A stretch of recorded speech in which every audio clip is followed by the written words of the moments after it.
A new integrated handlebar with built-in bike computer has just been launched after being funded through OnlyFans. So it's called the Flight Deck, and it's apparently the world's first smart cockpit. No pun intended. Featuring an 18 by 7 centimetre touch display, GPS, navigation, front light, bell, anti-theft alarm, and 5G connection. That's a lot of stuff. It is a lot of stuff. By the sounds of it, it's basically a phone in your handlebars. So its creation has been bankrolled mainly by co-founder Sabrina Fisher, along with her partner Matthias Huber, and former motorsports engineer Sabrina, who spearheads the account, apparently offers cycling-themed adult content, including full nudes, chats, custom videos, for a starting price of $24.99 a month. Bargain. Well, does that come with the handlebars? No, I don't think so. That's just the funding of the handlebars. So Sabrina told Cycling Weekly that they started the account because they found it impossible to get external funding from investors. She said, "We're both open-minded people and I have no problem showing more of me, including more spicy content. So we thought, why not give it a try?" And back to the cockpit, it's now available to pre-order. They have set a retail price of £1,900 or $2,300 with a current early bird deal of £1,360. Or for an extra £300, Sabrina's fans can also get a 60-minute one-to-one Zoom session. That sounds outrageously expensive when I first read it. However, if you add together the price of some integrated or one-piece bar and stems, that can be about €1,000, just shy of £1,000, and then a head unit, a light, A bell. Bells can be very expensive. You spend £100 on a really good bell. I doubt it's a real bell though. It's probably just a bell noise that comes out of the screen. Ultimately, a good light, a good head unit, and a good set of one-piece bars is probably pushing £1,500 to £2,000. Exactly. If Emily's put some links on the iPad today. If I click this, does it go straight to OnlyFans? Do I have to be careful? Depends which one you click. No, I don't. I think they're all safe for work. I think you're fine unless you have an unlimited OnlyFans subscription, which you probably do. So, in which case, if you click on it, you're not going to see anything. Sorry, there's a thing. You just unlock all of OnlyFans. I don't know. You're speaking from experience. I'm not. I think you are. You know there is. You go, I can't click it because I'm going to go straight to boobies. The only time I've been on OnlyFans was when the EF Rider thing, which was also a link on this iPad. Oh, okay. I thought you were subscribed to Nick's OnlyFans. Okay, I'm going to get us back on track. Francis, what link were you wanting to press? What were you trying to find out? I can answer your question. I was just saying, is it high risk clicking those links? Oh, I see. Okay. No, it should all be fine. Safe for work. Okay, so we got some pictures of it here. Yes. Ooh, it's like raw carbon looking. Describe it for the listeners. It's a raw carbon finished one-piece bar and stem with a very big screen where the stem and bar is and a light in the front. If I recall correctly from looking at the product page, you can have it as raw carbon, shiny carbon, or matte carbon. So you can change the finish on it as well. There's a lot of options. They've got tons of stem and bar sizes and things. It's a very wide screen. It reminds me of I've got Ubers before that have been Teslas, and they have a giant screen with like Spotify and loads of distracting stuff. But it's fine because Tesla drives itself, so you're never going to crash. Yeah, I think that was a joke. I think there are lots of. I think there's potential with this. However, I do also think that there are limitations. The first one being that with any integrated product, if you encounter challenges with one piece, then you've effectively it's a costly fix, isn't it? Like if just the light breaks. Yeah.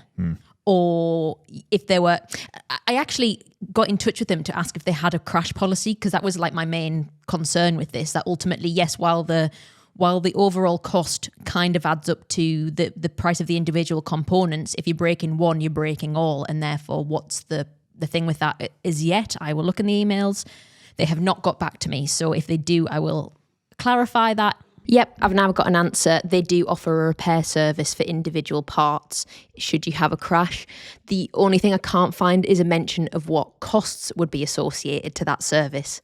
I think the other concern is just that at this stage, it very much looks conceptual. I couldn't see any pictures of a physical product. We had a look, Jimmy, didn't we? Yeah, It looks like the one where you can see the display in use is probably some kind of graphic render rather than the actual product. The only ones that I've seen of the product in use where they're actually riding it, the screen appears to not be on. Of course, that's just from what we're seeing, but ultimately, it feels like perhaps the product development is at a stage that they haven't maybe yet finished it. Yeah, perhaps. I mean, they've obviously, they're going through this very unique method of funding to be able to fund the development, and they've now launched the pre-order off the back of it. But yeah, perhaps it's not actually. Perhaps they will use that pre-order to see if there's interest because they might have minimum units that they need to create or something like that. I don't know. Again, speculation. However, at $2,000 or even £1,300 early bird offer, it's still a lot of money to be investing in not only hardware but software. And the proof will be in the pudding and that. And I don't know whether as a consumer I would want to be this much of an early adopter with something that's quite unknown in that space.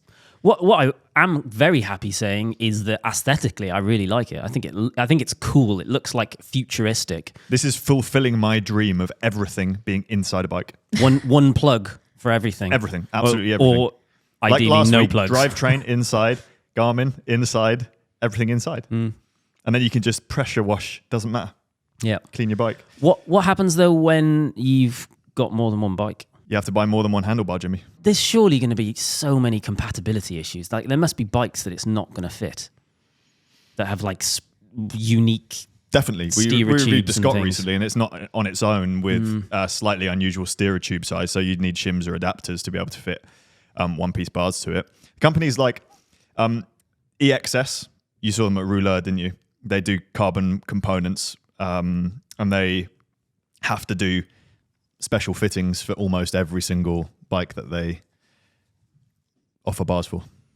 Right. It'll be the same handlebar, but then it's their plastic headset spaces have to be specific to the bike. I wonder how stuff like having the light on affects the battery. They've got a claimed battery life of 20 to 30 hours, which if it was true would be in line with other bike computers. However, surely having your light on all the time is rinsing that battery. And I wonder how good that light actually is. That is a big claim. Just like, I mean, Wahoo's latest head unit iPad that goes on the front of your bike, they had big claims about battery life, and then they were, I think Rainmaker reviewed it and was like, they're nowhere near that. So, how are we to trust any of these stats? The display is absolutely massive, and if it's in line with the graphics, then it's going to be using a lot of juice as well. Yeah. So either the battery is astronomically huge, or the battery life perhaps is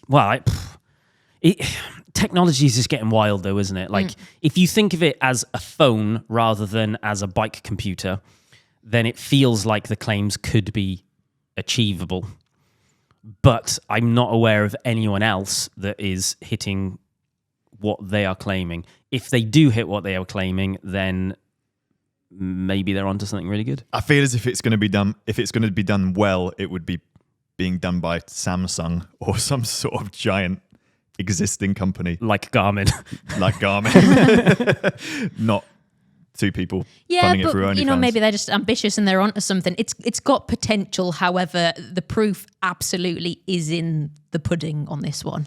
So I would let someone else do that testing and tell me how it is. I do love the kind of out-of-box thinking to, we're so programmed to, you have a watch on your wrist or you have this little brick that sits on the front of your bar. I do like the approach of like, well, actually, let's look at how to display that information better and in a different way. Didn't someone do one where it was like a hole in a handlebars where your Garmin would slot into?